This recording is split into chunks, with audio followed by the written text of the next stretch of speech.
Welcome to top news. సార్వత్రిక ఎన్నికల 5వ దశ పోలింగ్ కొనసాగుతోంది. ఉదయం 7 గంటలకు ప్రారంభమైన ఓటింగ్ సాయంత్రం 6 గంటలకు ముగియనుంది. పోలింగ్ ప్రారంభానికి ముందు నుంచే పోలింగ్ కేంద్రాల వద్ద ఓటర్లు బారులు తీరారు. ఈ దశలో 6 రాష్ట్రాలు 2 కేంద్రపాలిత ప్రాంతాల్లోని 49 లోక్సభ నియోజకవర్గాల్లో ఎన్నికలు జరుగుతాయి. 695 మంది అభ్యర్థుల భవితవ్యాన్ని ఓటర్లు తేల్చనున్నారు. వీరిలో కాంగ్రెస్ అగ్రనేత రాహుల్ గాంధీ, కేంద్ర మంత్రులు రాజ్నాథ్ సింగ్, స్మృతి ఇరానీ, పీయూష్ గోయల్, సాధ్వి నిరంజన్ జ్యోతి, జమ్మూ కాశ్మీర్ మాజీ ముఖ్యమంత్రి ఒమర్ అబ్దుల్లా, ఎల్జేపీ అధినేత చిరాగ్ పాస్వాన్ తో సహా పలువురు కీలక నాయకులు కూడా ఉన్నారు. మొత్తం 94,732 పోలింగ్ స్టేషన్లలో 8.95 కోట్ల మంది ఓటర్లు తమ ఓటు హక్కు వినియోగించుకోనున్నారు. ఈ 49 స్థానాల్లో 40 స్థానాలు ఎన్డీఏ సిట్టింగ్ స్థానాలు కావడంతో బీజేపీకి ఈ దశ చాలా కీలకంగా మారింది.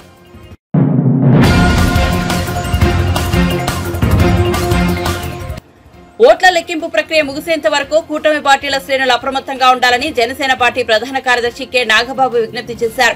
ఈవీఎంలు భద్రపరిచిన స్ట్రాంగ్ రూమ్ల వద్ద పార్టీల ప్రతినిధులు పహారా ఉండాలని కోరారు. ఓడిపోయాక కూడా జగన్ కుర్చీ వదిలేందుకు సిద్ధంగా ఉండబోరని అన్నారు. ఎన్నికల్లో దాదాపు 82% ఓట్లు పోలవడం ప్రజాస్వామ్య విజయంగా అభివర్ణించారు. ఇదే సమయంలో ప్రజలంతా చాలా అప్రమత్తంగా ఉండాలని, ఓటమి కళ్ల ముందు కనిపించడంతో వైఎస్ఆర్సీపీ శ్రేణులు ఎంతటి అరాచకానికి ఒడిగడుతున్నారో పల్నాడు, తాడిపత్రి, తిరుపతిలో చూశామన్నారు. మాట మనం వింటూ ఉంటాం. ఈ జగన్మోహన్ రెడ్డి కూడా ఆ కోవలోకి వస్తాడో లేదో తెలియదు, కానీ ఖచ్చితంగా అతను ఒక సోషియోపాత్. ప్రజలను కులాలుగా, వర్గాలుగా, పార్టీల వారీగా విడదీసి చిచ్చులు పెట్టి ఆనందించే రకం. అతనిలో ఆ మానసిక స్థితిని మొదట్లో ఎవరు గుర్తించలేకపోయారు. ఆ వ్యాధిని తన అసురగణానికి కూడా అంటించాడు. ఈ సోషియోపాత్ మానసిక స్థితి రోజు రోజుకి ముదిరిపోయింది. ఓటమి కనిపిస్తుండటంతో వైసీపీ ముఠాలు ఉన్మాదంతో ప్రజల ఇళ్ల మీద పడి అరాచకం సృష్టిస్తున్నాయి. మాచర్ల వైసీపీ ఎమ్మెల్యే సంబంధీకుల ఇళ్లలో పెట్రోల్ బాంబులు దొరికాయంటే ఫలితాలు వచ్చాక వీళ్ళు ఎంత రాక్షసత్వానికి తెగబడబోతున్నారో ప్రజలు గ్రహించాలి. తాడిపత్రిలో పోలీసులు కూడా తమను తాము రక్షించుకునేందుకు అగచాట్లు పడ్డారు. అంటే వైసీపీ ఎంతగా రెచ్చిపోతుందో అర్థం చేసుకోవాలి. వైసీపీకి ఓటు వేయలేదని తెలిసి ఇళ్లలో చొరబడి మహిళలను, పిల్లల్ని అందరినీ చావుగొట్టే పైశాచికత్వాన్ని పెంచింది ఎవరు? ఖచ్చితంగా ఈ జగన్మోహన్ రెడ్డి అనే చెప్పాలి. విశాఖపట్నంలోని కంచరపాలెంలో ఓ కుటుంబం కూటమి అభ్యర్థులకు ఓటు వేసిందని తెలిసి వైసీపీ గుండాలు ఆ ఇంట్లో మహిళలను, చదువుకుంటున్న పిల్లలపై దుర్మార్గంగా దాడి చేసింది. గర్భంతో పుట్టింటికి వచ్చిన మహిళపైన తీవ్రంగా దాడి చేశారు. అంటే వైసీపీ రాక్షసత్వం ఏ స్థాయిలో ఉందో తెలుసుకోండి. ఇలాంటివన్నీ తెలుసుకొని చిక్కటి చిరునవ్వులు చెందించే వ్యక్తిని ఏమనాలి? మహేష్ బాబు స్పైడర్ సినిమాలో విలన్ సూర్య గుర్తొస్తున్నాడు కదా. ఉత్తరాంధ్ర నుంచి రాయలసీమ వరకు ఎన్నికల అనంతరం హింసను ప్రేరేపించడంలో వైసీపీ ఓటమి కనిపిస్తుంది. రాబోయే ఓటమిని కప్పిపుచ్చుకునేందుకే ఈ దాడులు చేస్తుంది. ఈవీఎంలు భద్రపరిచిన స్ట్రాంగ్ రూమ్స్ దగ్గర కూడా భద్రత పటిష్టంగా ఉంచాలి. అక్కడ సెంట్రల్ గవర్నమెంట్ వారిది 3 అంచెల సెక్యూరిటీ ఉంది. అయినా కూడా అక్కడ మన కూటమి పార్టీల ప్రతినిధులు నిరంతరం పహరా ఉండాలి. ముఖ్యంగా మన జన సైనికులకి, వీర మహిళలకి నా అభ్యర్థన ఏంటంటే, ఎక్కడైతే జనసేన పోటీ చేసిన ప్రాంతాల్లోని ఈవీఎంస్ భద్రపరిచిన స్ట్రాంగ్ రూమ్స్ ఉన్నాయో అక్కడ మన జన సైనికులు వాలంటీరింగ్ చేసి కాపులాగా కూర్చోవాలి. ఈ అవకాశాన్ని ముఖ్యంగా మనం వదులుకోవద్దు, వాడుకుందాం. ఈ వైసీపీ దుర్మార్గులను ఏ దేశంలోనూ తేలిగ్గా తీసుకోవద్దు. వాళ్ళు ఏ అరాచకానికైనా, దౌర్జన్యానికైనా తెగబడతారు. ఆ మధ్యన అంటే 2-3 ఏళ్ల క్రితం అమెరికన్ ప్రెసిడెన్షియల్ ఎలక్షన్స్లో కూడా ఎక్స్ ప్రెసిడెంట్ డొనాల్డ్ ట్రంప్ ఇలాంటి లక్షణాలే కనబరిచాడు. ఎన్నికల్లో ఓడిపోతున్నాను అని తెలిసాక కూడా నేనే గెలుస్తున్నాను, గతం కంటే గట్టిగా ఓట్లు వచ్చాయని ప్రచారం మొదలెట్టాడు. ఫలితాలు వచ్చాక కూడా నానా యాగి చేసి కుర్చీ వదలంటే వదలని అలాగే భీష్మించి కూర్చుంటే వైట్ హౌస్ నుంచి పంపేశారు. దాదాపు ఇలాంటి లక్షణాలే మన ఆపద్ధర్మ ముఖ్యమంత్రి జగన్మోహన్ రెడ్డి కూడా ప్రదర్శిస్తున్నాడు. అందుకే మొన్నటికి మొన్న ఐపాక్ మీటింగ్లో కూడా తన పార్టీ గెలుస్తుందని గొప్పలు చెప్పాడు. అతని మానసిక స్థితిని వంటపట్టించుకున్న ఉత్తరాంధ్ర నాయకుడు ప్రమాణ స్వీకార ముహూర్తం, విశాఖలో స్థలం అన్నీ ప్రకటించేశాడు. జూన్ 4 తర్వాత వీళ్ళందరినీ విశాఖలో ఉన్న ఆ ఆసుపత్రిలో చేర్చాల్సిందే. ట్రంప్ లాగే జగన్ కూడా కుర్చీ వదులుకోవడానికి ఇష్టపడ్డాడు. తన ఉన్మాద బృందంతో రాష్ట్ర వ్యాప్తంగా దాడులు, హింసకు తెగబడే ప్రమాదం లేకపోలేదు. దీనిపై కేంద్ర ప్రభుత్వానికి ఖచ్చితమైన సమాచారం ఉంది. అందుకే వచ్చే నెల 15వ తేదీ వరకు కేంద్ర బలగాలను మోహరించాలని చెప్పింది. మన వంతుగా కౌంటింగ్ ముగిసే వరకు కౌంటింగ్ కేంద్రాల దగ్గర, పార్టీ కార్యాలయాల దగ్గర కూటమి శ్రేణులు అప్రమత్తంగా ఉంటూ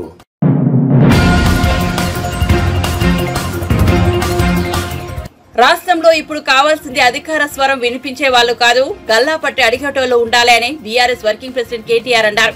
భువనగిరి జిల్లాలో భువనగిరి, ఆలేరులో ఆదివారం నిర్వహించిన వరంగల్, ఖమ్మం, నల్గొండ పట్టభద్రుల బీఆర్ఎస్ సన్నాహక సమావేశానికి ముఖ్య అతిథిగా హాజరై ప్రసంగించారు. రేవంత్ రెడ్డికి బాకా ఊదేవాళ్లు కావాలా, మేధావులు కావాలా, బ్లాక్ మెయిలర్ లాబియింగ్ చేసి పైశాచిక ఆనందం పొందేవారు కావాలా, ప్రజా సమస్యలు పరిష్కరించే వాళ్ళు కావాలా ఆలోచించాలని సూచించారు. కాంగ్రెస్ అభ్యర్థి తీర్మార్ మల్లన్న జిల్లా మంత్రి కోమటిరెడ్డి వెంకటరెడ్డిపై రైతు బంధు అడిగితే చెప్పుతో కొడతామని అన్నారని, ఇలాంటి తప్పుడు వ్యక్తులకు చెప్పుతో కొట్టేలా సమాధానం చెప్పాలని అన్నారు. మండలిలో దానికి భిన్నంగా 4 రకాలుగా అక్కడ శాసన మండలి అభ్యర్థుల ఎంపిక జరుగుతుంది. ఒకటి, గెలిచిన ఎమ్మెల్యేలు కొంతమందికి శాసన మండలికి అభ్యర్థులను ఎంపిక చేసే అవకాశం ఉంటుంది. ఇప్పుడు నేను జగదీష్ అన్న ఎమ్మెల్యేలు కాబట్టి మాకు కూడా కొంతమంది శాసన మండలిని అభ్యర్థులను ఎంపిక చేసే ఓటర్లం మేమవుతాం. దాని తర్వాత ఇంకొక విభాగం ఏముంటుందంటే గవర్నర్ గారు కొంతమందిని నామినేట్ చేసే అవకాశం ఉంటుంది. కొంతమంది సమాజంలో లబ్ధ ప్రతిష్ఠులైన వ్యక్తులు, పెద్దవాళ్ళు, ఉన్నత చదువులు చదివిన వాళ్ళు శాసన మండలిలో ఉండడం వల్ల, అప్పర్ హౌస్లో ఉండడం వల్ల రాష్ట్రానికి మేలు జరుగుతుంది, దేశానికి మేలు జరుగుతుంది అనుకుంటే అట్లాంటి వారిని నామినేట్ చేసే అవకాశం ఉంటుంది. మూడో కేటగిరీ టీచర్ ఎమ్మెల్సీ. టీచర్లు తమ సమస్యలు నివేదించడానికి, తమ సమస్యలను ప్రస్తావించడానికి టీచర్ కాన్స్టిట్యున్సీలు ఉన్నాయి. 3 టీచర్ కాన్స్టిట్యున్సీలు ఉన్నాయి. 3 జిల్లాలకు ఒకటి చొప్పున వాటికి టీచర్లే ఓటర్లు. 4వ కేటగిరీ విద్యావంతుల సమస్యలు. చదువుకున్న విద్యావంతుల సమస్యలను, గ్రాడ్యుయేట్ల సమస్యలను, అంటే ఉపాధి కల్పనకు సంబంధించి కానీ, ఉద్యోగాలకు సంబంధించి కానీ, లేదా ఆల్రెడీ ఉద్యోగంలో ఉంటే సర్వీస్ పరమైన సమస్యలు కానీ, వీటన్నిటినీ లేవనెత్తడానికి ఒక మంచి గొంతు, మంచి వ్యక్తి అక్కడ ఉండాలనడానికి ఈ 4వ కేటగిరీ. ఇవాళ తమ్ముడు రాకేష్ రెడ్డి గారు పోటీ చేస్తున్న గ్రాడ్యుయేట్ కేటగిరీ ఆ కేటగిరీలో ఉంటుంది. మొత్తం కౌన్సిల్లో ఇంకో కేటగిరీ కూడా ఉంది, లోకల్ బాడీ ఎమ్మెల్సీ. అంటే ఎంపీటీసీలు, జెడ్పీటీసీలు, కౌన్సిలర్లు తమ బాధలు, సమస్యలు ప్రభుత్వం దృష్టికి తీసుకొని రావడానికి లోకల్ బాడీ ఎమ్మెల్సీని కూడా ఎంపిక చేసే అవకాశం ఇంకో కేటగిరీ కూడా ఉంది. మొత్తంగా 5 కేటగిరీల్లో శాసన మండలిలో అభ్యర్థులు ఉంటారు. మొత్తం 40 మంది ఎమ్మెల్సీలు ఉన్నారు ఈరోజు మన శాసన మండలిలో. నేను మీ అందరినీ ప్రార్థించేది ఏంటి అంటే, మనం ఎవరికి ఓటేస్తున్నాము అనేది పార్టీతో పాటు అభ్యర్థి గుణగణాలు కూడా తప్పకుండా చూడవలసిన బాధ్యత, తప్పకుండా ఒకసారి ఆలోచించి ఓటేయాల్సిన బాధ్యత విద్యావంతులుగా మనందరి మీద కూడా ఉంటుంది. ముందుగా ఈ నల్లగొండ, ఖమ్మం, వరంగల్ ఈ 3 జిల్లాల్లోని గ్రాడ్యుయేట్ సోదరులందరికీ ముందుగా నేను హృదయపూర్వకంగా ధన్యవాదాలు తెలియజేస్తా ఉన్నా. ఎందుకంటే 4 పర్యాయాలు ఎన్నిక జరిగింది ఈ కాన్స్టిట్యున్సీ ఏర్పడ్డప్పటి నుంచి. 4 సార్లు ఎలక్షన్ జరిగింది.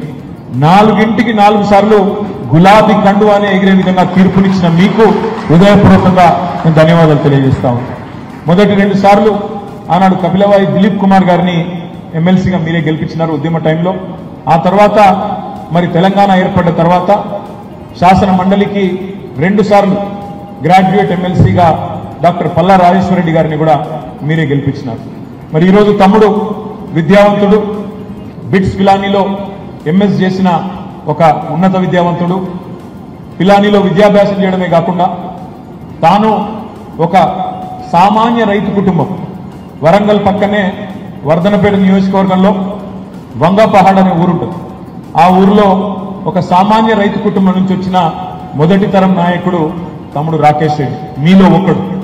అందులోంచి వచ్చిన తమ్ముడు చదువుకున్నాడు, సొంతంగా విద్యాభ్యాసం కూడా బిట్స్ పిలానీలో ఏ పైరవి లేకుండా మంచి మార్కులు సంపాదించి బిట్స్ పిలానీలో సీట్ సంపాదించుకున్నాడు. బిట్స్ పిలానీలో గోల్డ్ మెడల్ సాధించిన తర్వాత అక్కడి నుంచి అమెరికాలో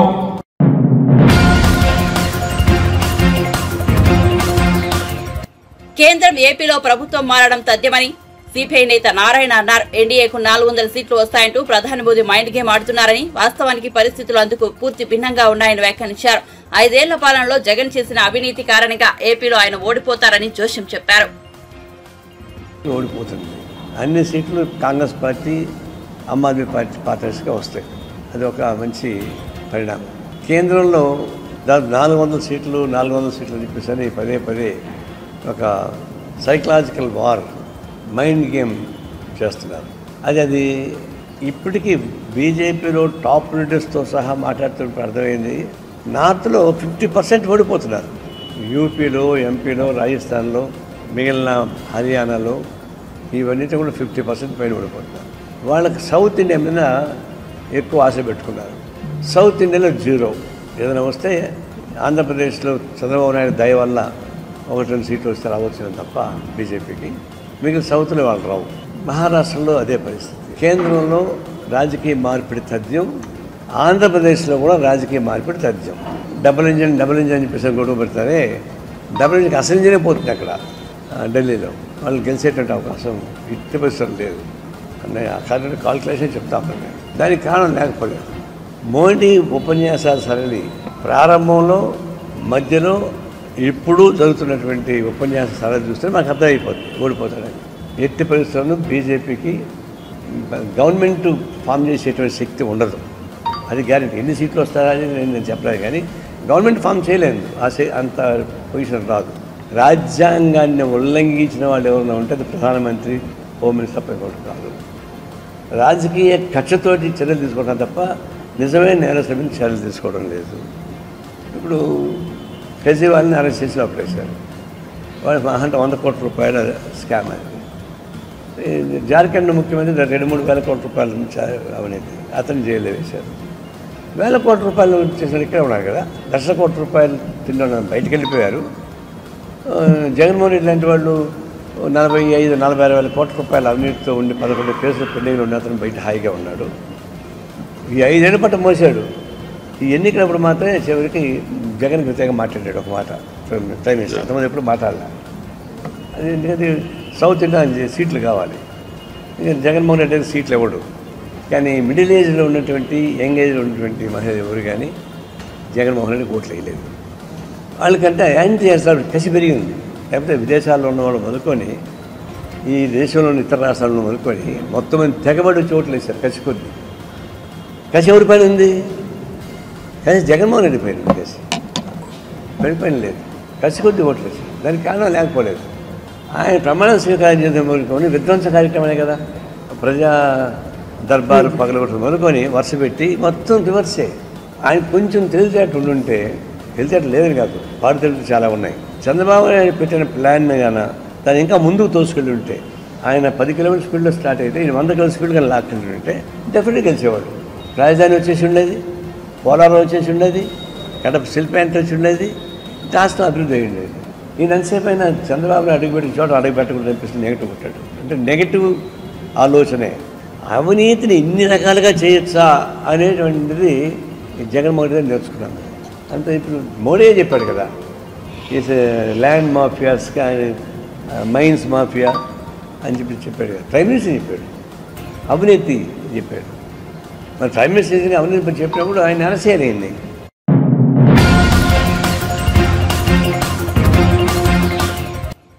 ఆదివారం సెలవు రోజు కావడంతో యాదగిరిగుట్ట లక్ష్మీ నరసింహస్వామి ఆలయానికి భక్తులు పోటెత్తారు. స్వామివారి దర్శనానికి అధిక సంఖ్యలో భక్తులు క్యూలైన్లో బారులు తీరారు. దీంతో స్వామివారి ఉచిత ప్రవేశ దర్శనానికి సుమారు 3 గంటలు, ప్రత్యేక దర్శనానికి గంటల సమయం పడుతోంది.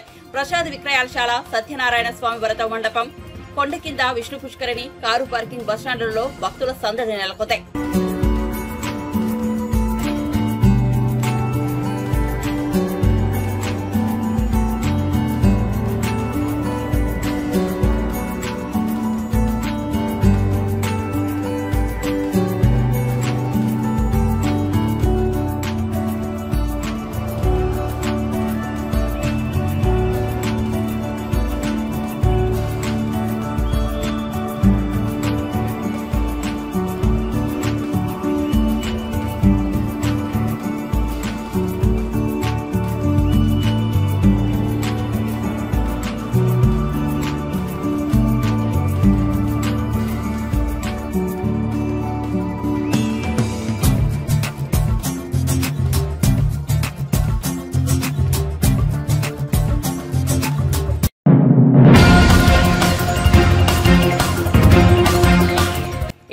మంత్రి పెద్దిరెడ్డి రామచంద్రారెడ్డి ప్రెస్ మీట్ ఏర్పాటు చేసి టీడీపీ నేతలపై విరుచుకుపడ్డారు. పెద్దిరెడ్డి కంపెనీకి చెందిన వాహనాలను విదేశాలకు పంపించేస్తున్నారని, సీఎం జగన్ విదేశాలకు చెక్కేశారని టీడీపీ నేతలు వస్తున్న వ్యాఖ్యల పట్ల ఆయన మండిపడ్డారు.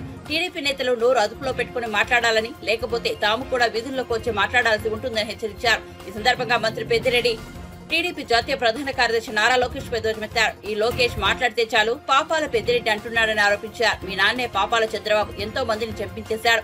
వంగవీటి రంగా నుంచి పింగళి దశరథ వరకు అందరూ ఆయన బాధితులే. వారందరూ చనిపోయారని పెద్దిరెడ్డి పేర్కొన్నారు. అలాంటప్పుడు మీ నాన్నను పాపాల చంద్రబాబు అని పిలుచుకోవాలి తప్ప నన్ను మాట్లాడినందుకు వల్ల నీకు వచ్చేదేం లేదని స్పష్టం చేశారు. లోకేష్ గాని లేకపోతే ఎర్రి ఉమా గాని బుద్ధి ఉందా అని నేను అడుగుతా ఉన్నాను. మీరు ఏదంటే అది మాట్లాడితే చూసేదానికి సహించేదానికి ఎవరు కూడా లేరు. మీకు ఒకటే నేను ఛాలెంజ్ చేస్తా ఉన్నాను. 4వ తేదీ ఎన్నికల ఫలితాలు వస్తాయి. ఆ తర్వాత మీరు మీ మొహాలు ఆడబెట్టుకుంటారో ఒకసారి ఇప్పుడే తేటతెల్లం చేస్తే బాగుంటుంది. మరి మీ గెలుపు మీద మీకు చాలా విశ్వాసం ఉంది. మా గెలుపు మీద కూడా మాకు అంతే విశ్వాసం ఉంది. మేము 5 సంవత్సరాలు ప్రజలకు ఏం చేశామో ప్రజలందరికీ తెలుసు కాబట్టి పెద్ద ఎత్తున ఓటింగ్ ప్యాటర్న్ కూడా పెరిగింది, పర్సంటేజ్ కూడా. మరి మీరు ఏమైనా చేస్తుంటే ఎందుకు అన్ని సంవత్సరాలు మీరు వెనుకబడి ఉన్నారు? అన్ని సంవత్సరాలు ఎందుకు పదవులకు రాలేకపోయారు? కేవలం 10 పార్టీలతో మీరు జతగడితే 2014లో వచ్చారు. ఇప్పుడు అదే ధోరణిలో ఆ విధంగానే మళ్ళా మనం అధికారంలోకి వస్తాము, ఇది జతగడితే అని చెప్పి కాళ్ళ బేరానికి పోయి బీజేపీని పట్టుకొని మీరు కాళ్ళ బేరం చేసి జతగట్టి పోటీ చేస్తూ ఉన్నారు తప్ప ఈరోజు బీజేపీకి కానీ మీకు కానీ పవన్ కళ్యాణ్కి కానీ ఈ రాష్ట్రంలో 4వ తేదీ రిజల్ట్స్ తర్వాత ఆ రోజు మీరు మాట్లాడితే బాగుంటుంది. అంతలోపల పలువలు చెలవలు చేసి మాట్లాడితే మాత్రం సహించేది లేదు. బుద్ధి లేకుండా ఏదంటే అది మాట్లాడడం. మేమేదో వజ్రాలు వైడూర్యాలు 1000 కోట్లు దోచాం, మాకంత శక్తి లేదు. నీవు ఇరిగేషన్ మంత్రిగా ఉన్నావు కాబట్టి 1000 కోట్లు దోచాము. మేము దోచేట్లయితే 10 సార్లు నేను పోటీ చేశాను. ఈ రాష్ట్రంలో కానీ ఈ జిల్లాలో కానీ ఎవరైనా నేను కరప్ట్ అని లేకపోతే నేను తప్పు చేశానని చెప్పి ఇంతవరకు మీ పార్టీ వారు కూడా చెప్పింటే నేను కావాలంటే కూడా దాన్ని సమర్థించండి మీరు. నేను కూడా సమర్థిస్తాను నేను తప్పు చేశానని చెప్పి. నేను ఏమి చేయకుండా వ్యాపారం చేసి ఆ డబ్బులు తెచ్చి రాజకీయాలు ఇక్కడ చేస్తామంటే మీరు నాకేదో బురద చుట్టూ పూసే విధంగా, మా పార్టీకి బురద పూసే విధంగా, మా నాయకుడు పారిపోయినట్లు చిత్రీకరించే విధంగా మీరు మాట్లాడడం అనేది చాలా దురదృష్టకరం, సహించడానికి. ఈ విధంగా మీరు మాట్లాడితే మాత్రం మేము కూడా ఈదులు లేకొచ్చి మిమ్మల్ని ఏ విధంగా మాట్లాడాలో ఆ విధంగా మాట్లాడతామని చెప్పి తెలియజేస్తా ఉన్నా. ప్రముఖంగా ఈ లోకేష్ మాట్లాడితే పాపాల పెద్దిరెడ్డి అంటాడు. మీ నాయన పాపాల చంద్రబాబు. ఎందుకంటే ఎంతోమందిని చంపించేశాడు. ఎంతోమంది పాపం అందరూ కూడా ఈయన వల్ల మనం వంగవేట రాధా కాడి నుంచి చాలామంది, పింగళి దశరథ కాడి నుంచి అందరూ కూడా నీ బాధితులే, అందరూ కూడా చనిపోయారు. మరి మీ నాన్నను పాపాల చంద్రబాబు అని మాట్లాడాలి తప్ప నన్ను మాట్లాడితే నీకు వచ్చే ఇదేం లేదు. ఈ రాష్ట్రంలో కానీ మన జిల్లాలో కానీ నా గురించి ప్రజలకందరికీ తెలుసు. నేను పాపాల పెద్దిరెడ్డా లేకపోతే మంచి పెద్దిరెడ్డా అనేది. మరి ఈ విధంగా మీరు దుర్భాషలన్నీ ఆడి ఒక రాజకీయ విలువలన్నీ కూడా తగ్గించే విధంగా రాజకీయాల్లో ఉండే రాజకీయ నాయకులందరూ కూడా ఇలాగే ఉంటారు అని చెప్పి మిమ్మల్ని చూసి ప్రజలందరూ కూడా అనుకునే విధంగా మీరు మాట్లాడడం తగదని చెప్పి ఈ విధంగా మాట్లాడితే ఇంకా ఇంతకంటే ఎక్కువగా మాట్లాడగలుగుతామని చెప్పి మీ ఇద్దరికీ కూడా బుద్ధి చెప్తా ఉన్నానని చెప్పి మీకు మనవి చేస్తూ ఉన్నాను.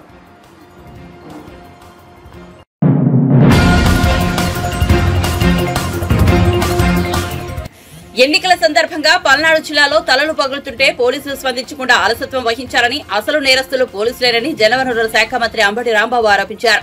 పల్నాడు జిల్లా సత్తెనపల్లి వైఎస్ఆర్సీపీ కార్యాలయంలో ఆదివారం ఆయన విలేకరులతో మాట్లాడారు. రాష్ట్రంలో ఈవీఎంలు పగలగొట్టడం, హింసాత్మక ఘటనలకు పాల్పడడం వంటివి జరిగాయి. బీజేపీ రాష్ట్ర అధ్యక్షులు పురంధేశ్వరి ఫిర్యాదు మేరకు పల్నాడు జిల్లాలో ఇతర ప్రాంతాల్లోనూ అధికారులను మార్చారు. ఎస్పీలను మార్చిన చోటే హింస చెలరేగింది. ఈ స్థాయిలో హింస గతంలో ఏనాడు జరగలేదు. పల్నాడులో జరిగిన హింసకు పురంధేశ్వరి, చంద్రబాబు, పవన్ కళ్యాణ్లే ప్రధాన కారణమని ఆరోపించారు. ఎన్నికల కమిషన్కు ఫిర్యాదు చేశారు. ఎవరైతే ఐపీఎస్ అధికారులు ఉన్నారో వీళ్ళందరూ కూడా ప్రభుత్వానికి తొత్తులుగా ఉన్నారు, వారికి అనుకూలంగా ఉన్నారు. కాబట్టి వారిని మారిస్తే తప్ప నిష్పక్షపాతంగా ఎన్నికలు జరగవు అనేటువంటి ఆర్గ్యుమెంట్ తీస్తే సహజంగానే ఎన్నికల కమిషన్ కొంత బిలీవ్ చేసి ఉండవచ్చు. ఈ మార్పులన్నీ చేశారు. ఇక్కడ గమనించాల్సిన అంశం ఏమిటంటే ఎక్కడైతే పురంధరేశ్వరి పిటిషన్ మీద మార్పులు చేశారో ఆ ప్రాంతంలోనే హింస ప్రజ్వరిల్లింది. Note this point. ఇవాళ మనం ఫర్ ఎగ్జాంపుల్ అనంతపూర్ తీసుకున్నాం, ఫర్ ఎగ్జాంపుల్ పల్నాడు తీసుకున్నాం. పల్నాడులో నేను this the third time I'm going to contest, మూడోసారి నేను పోటీ చేయబోతున్నాను. గత 2 ఎన్నికల అనుభవం నాకుంది. ఏ రోజుని కూడా ఇంత పెద్ద ఎత్తున హింస జరిగినటువంటి సందర్భం లేదు. మొన్న ఎన్నికల్లోనే భారీ ఎత్తున హింస జరిగింది. ఎందుకు జరిగింది? కారణం ఏంటి? కొత్తగా ఎస్పీ వచ్చారు. పాత ఎస్పీ పక్షపాత ధోరణితో ఉంటాడని మార్చేశారు. కొత్త ఎస్పీని ఇస్తే బలంగా ఉండాలి కదా, ప్రశాంతంగా జరగాలి కదా. ఎందుకు పూర్వం కన్నా ఎక్కువ హింస జరిగింది అనేది ఇక్కడ పాయింట్ అని మనం చేస్తున్నాం. అంటే ఈ మార్పులు చేర్పుల మీదే కుట్ర జరిగిందా? తెలుగుదేశం, భారతీయ జనతా పార్టీ, పురంధరేశ్వరి గారు, పవన్ కళ్యాణ్ గారు కలిసి కుట్ర చేశారా? కుట్ర చేసి ఈ పిటిషన్లు పెట్టి ఏదో ఒక విధంగా తాము తమ ఓట్లను, ఫాల్స్ ఓట్లను గందరగోళాలు చేసి ఓట్లు వేయించుకోవడం ద్వారా గెలవాలని అనుకున్నారా అనేటువంటి సందేహాలు కలుగుతూ ఉన్నాయి. ముఖ్యంగా పల్నాడులోకి వస్తే నరసరావుపేట పార్లమెంటు నియోజకవర్గం వైఎస్ఆర్ కాంగ్రెస్ పార్టీకి చాలా strong constituency. Everybody knows it. 7కి 7 గెలిచాం పోయిన ఎన్నికల్లో. ఇవాళ కూడా 7కి 7 గెలిచే పరిస్థితి ఉన్నది అని మాకన్నా బాగా తెలిసిన వ్యక్తి అటు పోటీ చేసిన మా పార్టీ వ్యక్తి ఉన్నదాకా. కాబట్టి దీన్ని ఏదో విధంగా నలిపేయాలి అనేటువంటి కుట్రతో ఇదంతా చేశారనేటువంటి భావన కలుగుతోంది. చాలా చిత్రమైన విచిత్రమైన సంఘటన ఏమిటంటే, ఎన్నికల కమిషన్ ఎవరినైతే అపాయింట్ చేశారో ఎస్పీలుగా వాళ్ళని సస్పెండ్ చేసే పరిస్థితి. ఇది చరిత్రలో నేను ఇప్పుడు ఎక్కడ చూడాల. ఎన్నికల కమిషన్ అంతకు ముందు ఉన్నటువంటి ఐపీఎస్ ఆఫీసర్లు పక్షపాతంగా వ్యవహరిస్తారేమో అనే అనుమానంతో మంచి చరిత్ర కలిగినటువంటి ఐపీఎస్ ఆఫీసర్లను ఎస్పీలుగా వేస్తే వాళ్ళు విధి నిర్వహణలో ఫెయిల్ అయ్యారని భావించి, ప్రాథమిక సమాచారం ఉందని భావించి వాళ్ళని సస్పెండ్ చేశారు. ఊరినే బదిలీ కూడా కాదు, they suspended from the service at present. అంత విచిత్రమైన విషయం. దీన్ని ఏ విధంగా భారత ప్రజాస్వామ్యంలో భావించాలని అడుగుతా ఉన్నా. దీని వెనుక నేను ఒకటే మనవి చేస్తున్నా, నేను ఓడిపోతాను అని అనుకున్న రోజున నారా చంద్రబాబు నాయుడు గారు రాక్షసంగా వ్యవహరిస్తాడు. తనకు అధికారం రాదు అనుకున్నప్పుడు హింసను ప్రజ్వలింపజేస్తాడు. ఇది నారా చంద్రబాబు నాయుడు గారి చరిత్ర. ఇవాళ పలనాడులో హింస జరగడానికి కారణం నారా చంద్రబాబు నాయుడు గారు, అదేవిధంగా పురంధరేశ్వరి గారు. ఇక్కడ మార్పుల వల్లే ఇంత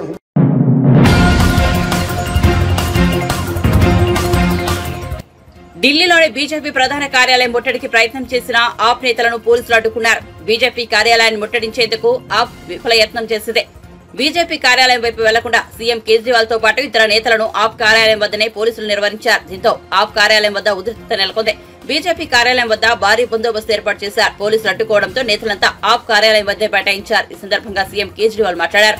ఆప్ ను అంతం చేయాలని బీజేపీ ఆపరేషన్ జూడు కార్యక్రమాన్ని మొదలుపెట్టేది. ప్రధాని మోదీ ఆమ్ ఆద్మీ పార్టీని నాశనం చేయాలనుకుంటున్నారు. ఆప్ నేతల అరెస్టుకు ప్రయత్నం చేస్తున్నారు. పార్టీ బ్యాంకు ఖాతాలను స్తంభింపజేయాలని చూస్తున్నారు.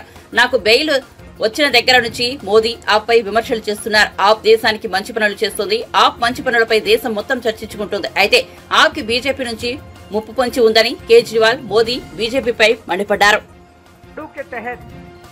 आम आदमी पार्टी के बड़े नेताओं को गिरफ्तार किया जाएगा, गिरफ्तार किया जा रहा है। आने वाले समय में आम आदमी पार्टी के बैंक अकाउंट्स को सीज किया जाएगा। ईडी का वकील ऑलरेडी कोर्ट में ये बयान दे चुका है कि चुनाव के तुरंत बाद आम आदमी पार्टी के बैंक अकाउंट सीज किए जाएंगे। ये मैं अपनी मर्जी से नहीं बोल रहा। उन्होंने कहा अभी सीज करने थे, लेकिन अभी हम इनके सीज करेंगे तो इनको सिंपैथी मिलेगी। तो चुनाव के बाद वो आम आदमी पार्टी के बैंक अकाउंट सीज करेंगे और आम आदमी पार्टी को दफ्तर खाली करा के आम आदमी पार्टी को सड़क पे लाया जाएगा। ये तीन प्लान इन्होंने बनाए हैं, हमारे नेताओं को गिरफ्तार करने का, हमारे बैंक अकाउंट सीज करने का, हमारे दफ्तर को खाली कराने का। उन्हें लगता है कि वो इस तरह से आम आदमी पार्टी को खत्म कर देंगे। उन्हें लगता है कि वो इस तरह से आम आदमी पार्टी का विनाश कर देंगे। मैं उन्हें कहना चाहता हूं कि ये आम आदमी पार्टी चंद लोगों की पार्टी नहीं है। ये आम आदमी पार्टी 140 करोड़ लोगों के सपनों की पार्टी है।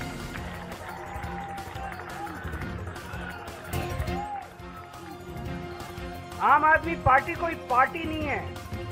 जिस किस्म के काम हम लोगों ने दिल्ली और पंजाब में किए हैं, 75 साल के अंदर इस देश के लोगों ने ऐसे काम कभी नहीं देखे थे। ये विचारधारा, इस किस्म के काम कि सरकार ऐसे भी चल सकती है, सरकार इतनी ईमानदारी से भी चल सकती है, ये बात, ये विचारधारा देश के अंदर बड़ी तेजी से फैल रही है। और जो सपने सरकारों को लेके एक आम आदमी इस देश के अंदर देखा करता था, वो सपने अब लोगों को सच होते हुए नजर आ रहे हैं। ये हो सकता है। दिल्ली के अंदर, पंजाब के अंदर हमने सरकारी स्कूल ठीक करने चालू कर दिए। दिल्ली के अंदर सरकारी स्कूल शानदार कर दिए। गरीब बच्चों को अच्छी शिक्षा मिलने लगी।